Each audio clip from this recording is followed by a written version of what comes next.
The opinions expressed by the host and guests in this show are not necessarily the views of Children's Health Defense.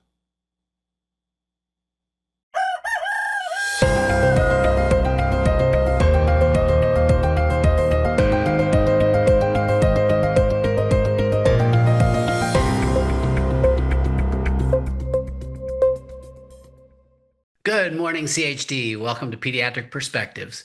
We are looking at children's health challenges from a different perspective, one that includes critical thinking, one that's not afraid to give you the honest truth. It is a real privilege today to have as my guest DeeDee Hoover, co-author on our book, VAX Facts. She is also my partner in all things basically, but most importantly to remind you that kidsfirstforever.com is a place you can go and get coaching from either one of us. But our topic today is going to be how to navigate the pediatric office visit and what to do if you're feeling bullied. So welcome, DeeDee. Thank you. As always, an absolute honor to be here with you and to talk about this subject. You go by a very important title. JAM stands for Just a Mom. And people give you a lot of crap. Sorry, I don't know if I can say that on live TV here, but you get some heat for calling yourself just a mom, but there's a special reason for that. Maybe you can elaborate on that. And then I'm also wondering, have you had experiences as a mom, where you felt manipulated or bullied? Yes. So the Just a Mom comes from kind of started with the book, with writing comments after your chapters in VAX Facts and wanting to help parents who are reading it maybe understand at a deeper level what all that information you gave that is so powerful, but is so medical, how they could hopefully understand how it could affect them, how it helps them, how it has affected somebody else. And so when I say just a mom, because in this movement, in this whole fight to help families do what's best for their family, I am just a mom. I'm not a medical doctor. I'm not a lawyer. I am just a mom. And the most important role for me in my life is being a mom. And although my son is older, that's still the most important thing to me. And all these families, especially mamas that I connect with, I feel their pain. I feel what they're going through. So if there's any way that I can help them, I do my best, but I do it from being a mom, not any other role. Share maybe with the audience an experience or two that you had raising your son where you were feeling manipulated or bullied. I will. And it's funny because I remember them like they are yesterday, and I really didn't think much about them until after meeting you and learning more about vaccines in general. I didn't know. I didn't know to question or anything. And Ryder, my son, who was born in 1999, had just a couple of shots at a 2-month, 4-month, and 6-month visit, and then we had moved. And the first time that I really didn't understand, but I felt pressure, and thank God my mama gut instinct was stronger than anything else. But my son had been sick quite a bit from about 9 months to a year. We were traveling, and I took him into an urgent care in, I think it was Phoenix, Arizona, because he had a fever and he didn't seem to be breathing well, which had been an issue he'd been having over a week. Well, when I took him in, the doctor, came back after the nurses checked him. The very first thing that this doctor said is, "We don't see any vaccine charts for your child." And of course, all my stuff's packed, right? And I said, "Well, that's not why I'm here. I'm here because he's sick. I don't know that he's due for anything. Well, he's about a year old. There's probably some things he's due for." I said, "I don't know. Can we just talk about why he's here?" And of course, I start crying because I hadn't slept all night long, and my baby was so sick. This little kid who's normally a little whippersnapper, the fever seemed to really be getting him. And the doctor told me that unless I catch my child up to his shots, giving him, I think he wanted to give him measles at the time, that he wouldn't treat Ryder. So looking back, that should have been something that I should have reported. All I know is something inside of me was on fire. And I said, I can't do that. Can you check him? Can you look in his throat? Can you do anything? He said no. So I left, and then I took him to the emergency room somewhere else, and he was treated, and he had strep throat. Wow. So the second time, you ready for the second one? Go for it. We had moved and we had settled in the Gardnerville, Nevada area. And there was a pediatrician that was recommended to us by a neighbor in Carson City. We went in. He was, I want to say, 16 months old, a little over a year. And we went in, we were doing just kind of the first visit of checking in with the doctor, finding out what the practice was like. I thought it was me sort of interviewing the doctor because I was told, interview, make sure it's going to be a good fit for you. I thought that a male doctor would be better for Ryder since he was a boy. They, again, talked about vaccination. Ryder had had just a mild cold. Again, this kid was constantly fighting something. The doctor asked me to step out. The nurse would just watch Ryder for a few minutes. He wanted to take me out and talk to me about what the vaccines were, what he needs, and what was going on because I didn't have any records on him. And so we stepped out. And when we stepped back, I heard Ryder scream as we were walking in. The nurse vaccinated him. And if I'm remembering correctly, it was the MMR. I didn't know what I know now about vaccines. That was absolutely not right. It's absolutely unnecessary. And unfortunately, there are families that are still dealing with this because we don't know. I didn't know, and a lot of parents don't know that they have a choice and that children shouldn't be vaccinated when their kids are sick. So I grabbed my child, and as I'm walking out the door, he said, "You didn't pay for the visit." And all I remember was turning around and saying, "I'm not going to pay you. You better hope." I don't know. I said some fancy words. But we left, and we ended up finding someone a little closer to our house, and a wonderful female pediatrician that understood that I didn't want to vaccinate Ryder right now just because of the things I had seen. Again, not knowing what I know, but something in my gut told me it wasn't right. So we actually just signed some papers at the school that he wasn't going to have any more vaccines. So he technically wasn't caught up by kindergarten. And then moving forward, more happened as he got older. But that was sort of the being bullied is how I saw it. When I wasn't just asked questions on why, I was told what was best for my child. For all of us, myself included, as a pediatrician who was trained mainstream to think that vaccines were the most important thing we should do, we're on a journey, and many of you watching this are probably on this same journey of trying to, well, I know a lot of you, because you're following CHD TV, are very aware, but a lot of people are still on that journey of trying to figure out how did you, DeeDee, what were the most instrumental things for you that helped you start to really appreciate vaccine risks? Because we're always told, oh, safe and effective, but until you understand the risk side of that equation, you're going to be more vulnerable to perhaps being coerced or bullied into giving vaccines when maybe it's not what you really want. Right. And being given information that you are told that you need to believe that isn't necessarily true.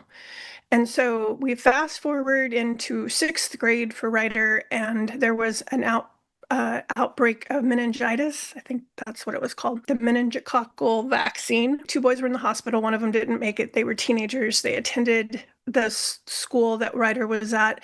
And so we were told, all the kids were told to go in and get that vaccine. Again, I didn't know, and Ryder was older, so I felt like it would be okay. So I went in. Ryder still remembers, and we talk about it in the book, the shot going into his body. He said it felt like fire and poison.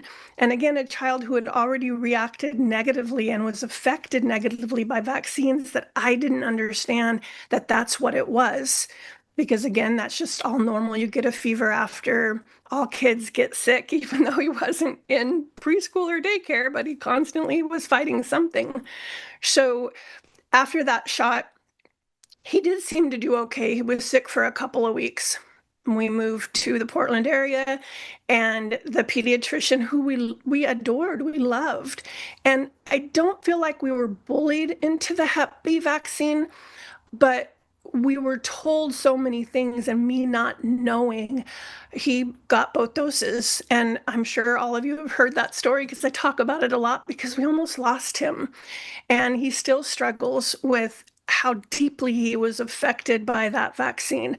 Luckily, he wasn't given it at birth. Right after that, I meet Dr. Paul Thomas. I hear about the vaccine-friendly plan. I opened my eyes. But what really opened them the most was starting to work with you, Dr. Paul, and seeing unvaccinated children, families who had one or two kids that were severely injured, autistic, had vaccine effects, and then third, fourth child that is unvaccinated. The difference in these kids, who are all genetically connected, was very different.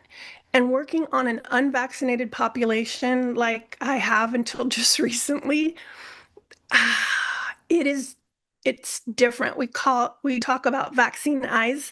These babies who aren't vaccinated, they don't have that. There's no blind stare. They're awake and they're there. There's a mom who is a ferocious mom. I know her well now, and I mean, she'll do anything for her kid. And still, it took multiple episodes of harm, if you will, to kind of finally wake up that, wait a minute, this narrative I've been told is not as it seems. So you wrote a chapter in VAX Facts on communication, and I know you coach so many parents and adults just for themselves, but the issue I think most parents struggle with, or many at least, is how to prepare for that well child visit and for the vaccine discussion with the pediatricians, who most are very pushy to the point of being bullies at times. What do you say? What advice can you give our viewers who are thinking about, oh boy, I got to go into the pediatric office, and maybe they live in a town where there's no option but one pediatrician or one practice? I've realized just recently, actually, that there's kind of two sets of parents. There's one set that knows they don't want any vaccines. Their children had been hurt before. They know of someone who's done the research, who's listened to you, who's read books, including ours, and they know they don't want any. The best thing for those people, again, that we're both learning, is you call around and you find a pediatrician who's going to honor informed consent. And that's what it's called. That means they'll give you the information. They're not going to tell you that vaccines are bad for you, most of them, but if they're going to let you do what you want because it's your child and should be your choice, that's the practice you want to be in. If you can't find one, and it is hard, then our suggestion is always to find a naturopath. I've heard so many parents say, do I even need a pediatrician? Some insurances actually require it. But if you aren't sure and you just don't know, when you go in, listen, advocate for yourself. And if a pediatrician isn't listening to you, then I would ask you the question, are they going to be able to listen to you if anything were to really go wrong with your child? If your child were to get really sick or very injured, are they going to listen to you? If they're not listening to you and what your questions are and able to answer them honestly and just give you answers like, well, this is the best thing you can do for your child, or if you don't vaccinate, then your child could die from these diseases, that's not the truth. And as a mom, luckily, I never heard some of those exact things, or I may have even been bullied more. For me, it was just knowing that if you advocate for yourself, if you get yourself fully informed, get all the information, if you decide to do any vaccine or all vaccines, that's your choice, because you as a parent are the one that lives with the consequences. So nobody else should be making that decision for you. So then there's this, again, there's a side of the parent that knows what they want, the side that's really unsure.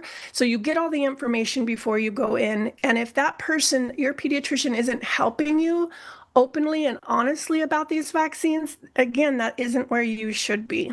That's a good point. So many practices now will kick you out of the practice if you won't follow the CDC schedule. What do you say to that? It makes me very angry. And also I question it because I don't understand.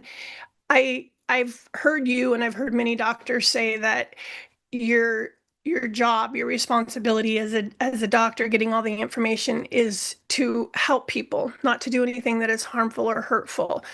You're there to help these parents understand what's going on with their child and help treat them and give them the best information. Well, just because you don't agree with their decisions and you can't honor them, I don't understand that. I think you have actually talked a lot about that and the why that they do that. But the thing that upsets me the most is that they are allowed to do that. I had always thought that you had to find a place for a patient to go if you were going to dismiss them. Maybe, the mother is difficult to deal with and you don't want to deal with her anymore. You have to find somewhere else for them to go so that that patient, that baby, that child still can receive care. Apparently that's not the case anymore. Yeah, no, you bring up a good point. It was always true that if you discharge a patient, they need to have a comparable level of care available to them, or it is illegal to do so. I think that's still an ethical guideline, but unfortunately, the American Academy of Pediatrics has now said it's fine to discharge patients who won't follow your recommendations. So I think they're off the hook now. It's insane. I will just say on this issue that there are online resources. If you're stuck and there's just absolutely nobody near you, you can get an online provider and we can help with that as well as far as coaching and finding resources for you. But you can also seek, as you were pointing out, DeeDee, a naturopath, a chiropractor, somebody who's there for you just in case you need somebody. But you want to have somebody that you can have rapport with and trust. And if they're kicking you out and forcing you, that's not informed consent. That's not a trusting relationship. So I got a tough one for you, DeeDee. What do you tell parents who aren't on the same page? So your spouse or partner wants to vaccinate and you don't, or vice versa. What do you say to that? And how common it is crazy. The first time we started hearing about that was when parents on their own, they weren't, husband and wife weren't getting along, things weren't going well. And so they were going to get a divorce. And when it came to custody, the parent who wanted to vaccinate, even if they hadn't all along, if they were choosing to vaccinate, they could use that in court to get custody for their children. Because the parent who didn't want to vaccinate, and again, some of these families, they hadn't vaccinated at all. These kids are 5, 6, even older. They will pick the parent who's going to vaccinate. That parent will 90% of the time get custody of these kids for that reason. And I know of several families who you want to stay married, you want to stay with this person, but they absolutely disagree with you. Everything always seems to favor the parent who wants to vaccinate. I joke and I tell my son and all of my bonus sons that call me mom, before it should be date number one. Ask if they're going to vaccinate their children. I say it jokingly, but the point is, before you get into a relationship, hopefully you've looked at these things. But again, Dr. Paul, we didn't know that we even had to know some of this. It's only Yeah. coming up, in my opinion, because of COVID. We've become so polarized, and what you and I both have figured out, DeeDee, is that you can't unknow what you know, and you can't take a vaccine out if it's put in. And so when you know the harms that are there from vaccines, and I mean, you coined the term with me of vaccine effects. I would always call it vaccine injury, and you were going, no, Dr. Paul, sometimes it's just effects, and you're spot on about that. I mean, when I did that research and we compared the vaccine-friendly plan vaccinated to the unvaxxed who were born into my practice, almost every kid has some effect or another. And so whether it was eczema, asthma, allergies, whether it was more increased infections or neurodevelopmental issues, learning disabilities, ADD, ADHD, or autism, uh, some people call those effects, not injuries. Point is, vaccines are causing harm of some kind. They're causing effects that wouldn't likely have happened without the vaccine.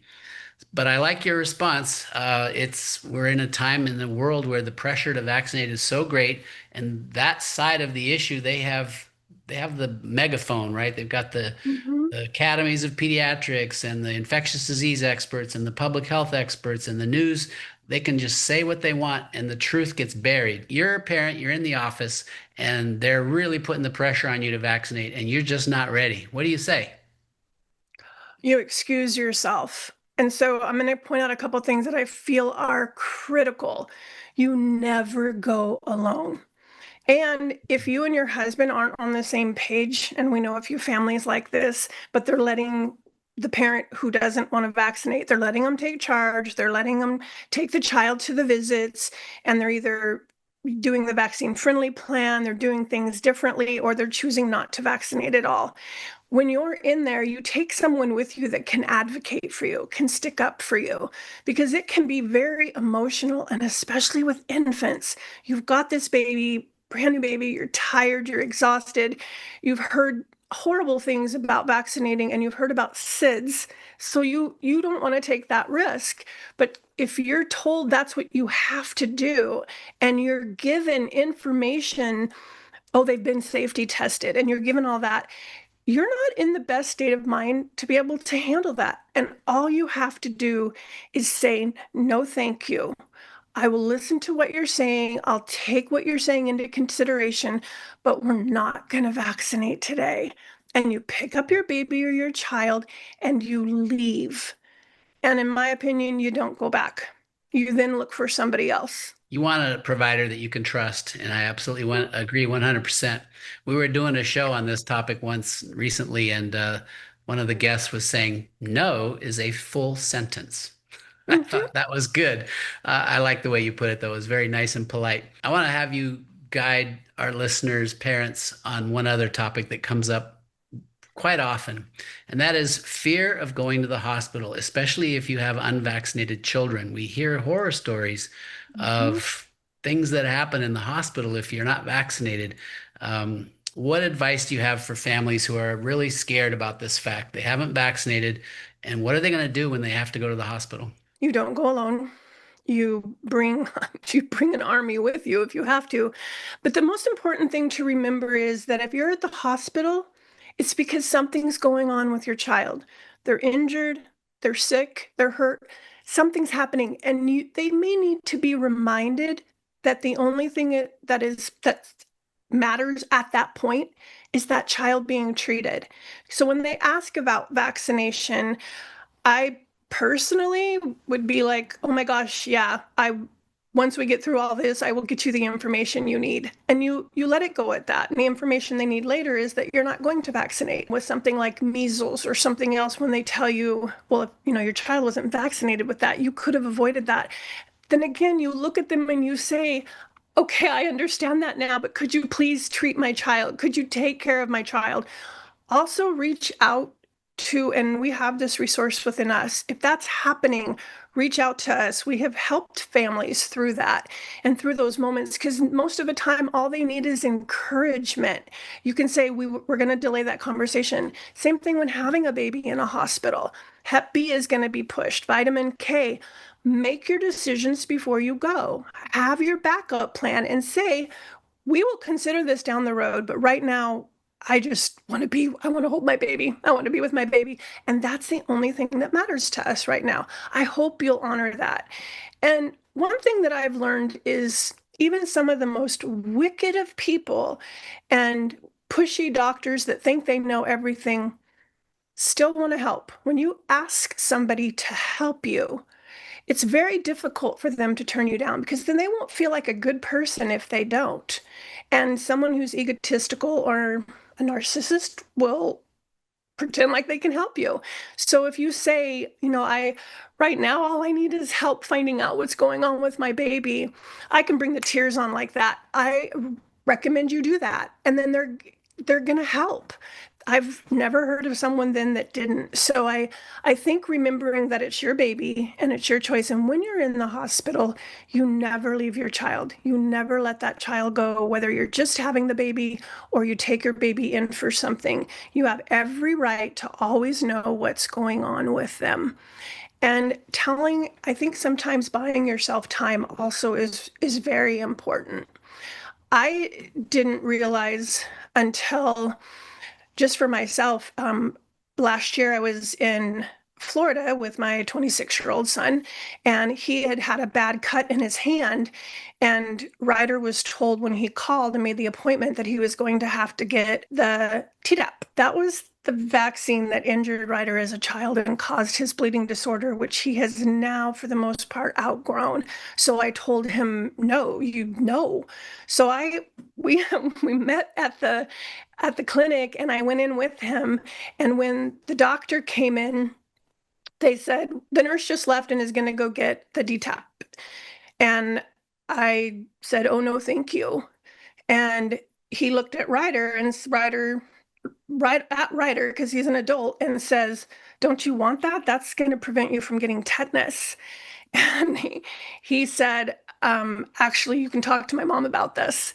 And I said, it was a clean cut. Look at it. You haven't even looked at that yet. So let's take care of that first. But he will not be getting a Tdap because he had a reaction to it in the past. That was enough, because I realized that by saying that and telling them that it would not be good for him to get that shot, they would then be liable if they pushed or gave it to him, which they wouldn't have anyway. He's 6'6". We would have walked right out of there. I appreciate that story. That's very helpful.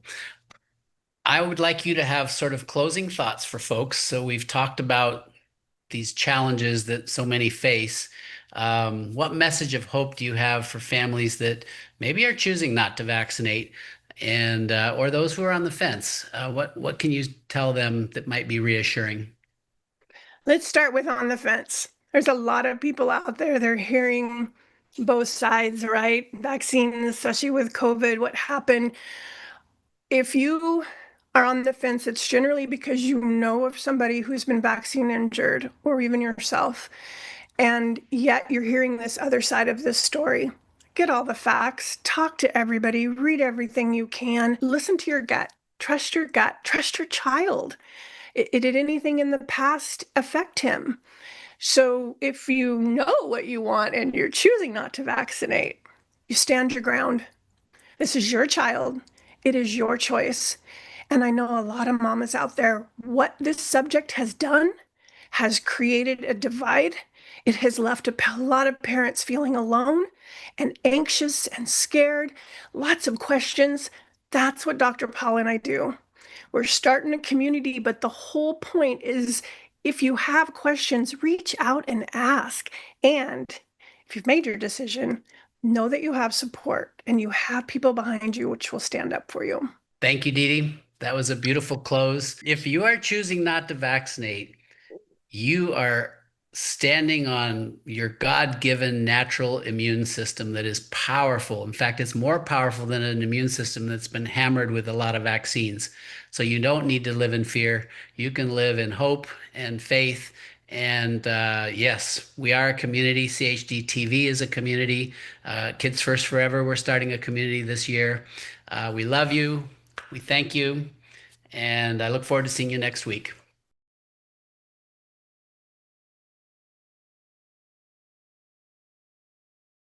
My name's Mark Hartshorn. And this is a story about your wife who was killed in the hospital that she worked as a nurse at. Yep. Prior. What kind of a nurse was your wife? She was a registered nurse first in the cardiac cath lab, and then the last 2 years was a step-down ICU unit. She had to quit working because she got Lyme disease and basically went on disability later on. How long had she worked at that hospital? 7 years total. So 7 years she worked at the hospital. Yes. The hospital we're about to hear about that killed her. Absolutely. All right. First thing to ask, did your wife take the COVID shot? No. Why did she not do that? Because of her health problems, she had Lyme disease, and neither one of us took it because we weren't really comfortable that there had been any research done. And my wife was she had a good gift of discernment, and she just said something wasn't right. Our primary care badgered the heck out of her to take it, and she said no. And we got a different doctor, of course, but No, neither one of us took it. So what was the situation that got her admitted to hospital? We both got sick at the same time, the end of August 2021. Our new primary care doctor refused to see us because we had COVID symptoms. So they said, we have to go to urgent care. We went to urgent care. It was full that day. Well, we just happened to know the head of the ER at this hospital, who I totally respect. She had no part in this. But she said, well, come in, I'll see you. So we went in the first time. She prescribed us both ivermectin. So our pharmacy, that we thought we trusted, filled part of it and said, well, you'll have to come back tomorrow for the rest of it. Okay. Went back tomorrow, it was not there. 2 days passed. We had a 2-day supply, supposed to be a 5-day course. And basically by the weekend, we started getting bad again because we didn't take it, because it wasn't there. And they said, well, basically the state of Ohio had phoned them and told them they were not to fill the rest of that prescription because they had a suspicion it was for COVID, even though that wasn't technically what the doctor put on there. So we got bad again, and we had to go to the ER a second time. Saw our same doctor. This time we both got monoclonal antibodies. Both felt better immediately. But my wife had asthma, so it was a lot harder on her. And we went home, and the next morning, she got up. Every time she stood up, her pulse ox dropped to about 72. 68 was the lowest. And she couldn't stand up without passing out. So the doctor told us, well, she'll need to be admitted, take her back. She didn't want to go. I didn't want to take her. But, you know, we knew nothing about the protocols at that point, so we were kind of in the dark, unfortunately. So she goes into the hospital. Yeah. And you're not allowed in with her? Nope. They So took her belongings, and that was the last I saw of her until the day she died. But you were communicating by text? They did let her keep her phone, and we texted back and forth. We talked initially until she got to where she couldn't breathe really well, because they had her on the BiPAP and high flow oxygen initially. But no, we texted, and that was, if it hadn't been for that, I wouldn't have had any contact at all. Wasn't allowed to see her. Didn't even get to talk to the doctor until probably day 5 or 6. She was there a total of 10 days exactly before she died. But I knew nothing of remdesivir, knew nothing about it. I'd heard of it, but I didn't know how toxic it was, or else I'd have said no. But the doctor waited 3 or 4 days, kept putting me off. Finally, the infectious disease doctor calls me. And I said, she's not getting any better. Whatever you're doing, you need to change course. And she said, well, we give what the CDC and the NIH prescribe for COVID inpatient treatment. I said, I don't care. It's not working. You're not there to work for the CDC. You're there to take care of my wife. And we argued for probably half an hour, and the last thing she said, the doctor said, well, her best bet was the vaccine, but it's too late for that now, and hung up the phone. And I was ready to get a lawyer and do all that, and Jill, who still trusted them at this point, said, no, they'll only treat me worse if you do that. No, I said, well, you got to move to a different hospital at least, and she wouldn't. But I come to find out later, well, she had laid in her urine because her catheter leaked. I had to call the nurse's station 3 times. And I'm not a confrontational guy, but let me tell you, that 3rd time, I said, you get your ass back there now. Now. And I'm going to stay on the phone until you do. And my wife texted me, and she's, oh my gosh, thank you so much. You're my knight in shining armor. You take such good care of me. And, you know, so I thought, okay. But she kept getting worse. And then I got a text from her, and I'll send you that picture too. But she was texting weird stuff, and I couldn't tell what she was doing. Well, she was talking to the nurses, and the phone was picking it up. But the last picture she sent was her, and she looked really scared.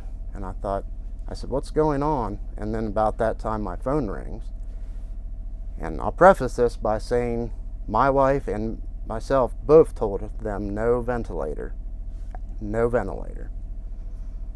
And they called and they said, well, we're getting ready to put your wife on the ventilator and sedate her. I said, no, you're not.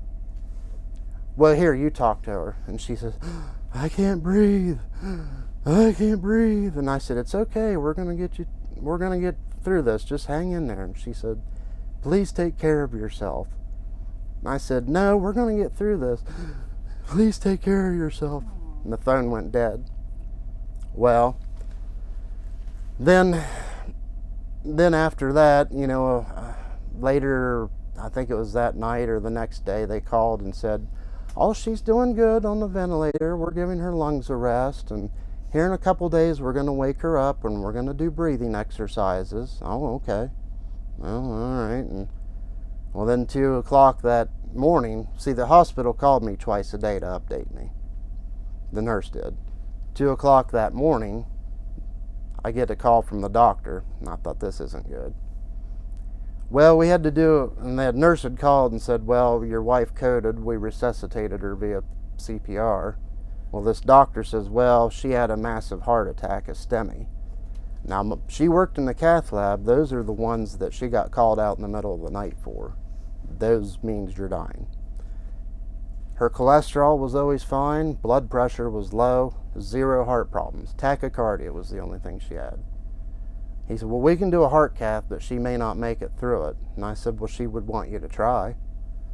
And so 2 hours later, they called back and said, well,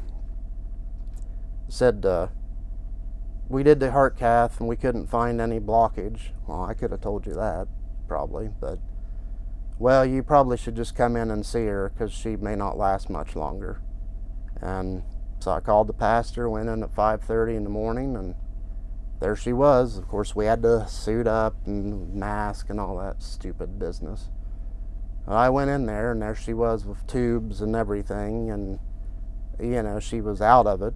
But I was there until, they made me, well, she's not going to make it. Well, you're really just torturing her if we keep giving her meds, and it's best just to let her pass peacefully. What do I do? I told the pastor, I said, I don't know what to do. And finally I said, fine. I said, if that's, I don't want her to suffer, but, and she passed at like 12:40 that day. But I found out when I got the records a year later, which I had to go through probate court just to get the records in Washington County, Ohio. Had to spend $100, go through probate court to get a judge's order. Well, when I got the records, I found out that to sedate her, well, she fought them putting her on the ventilator. She fought them. So they strapped both of her arms to the bed. And then to sedate her, they gave her fentanyl, midazolam, and propofol. All at the same. See, I didn't know any of this. If I'd have known they strapped her to the bed, I'd have stormed that damn hospital. Let me tell you what. Not a second thought about it.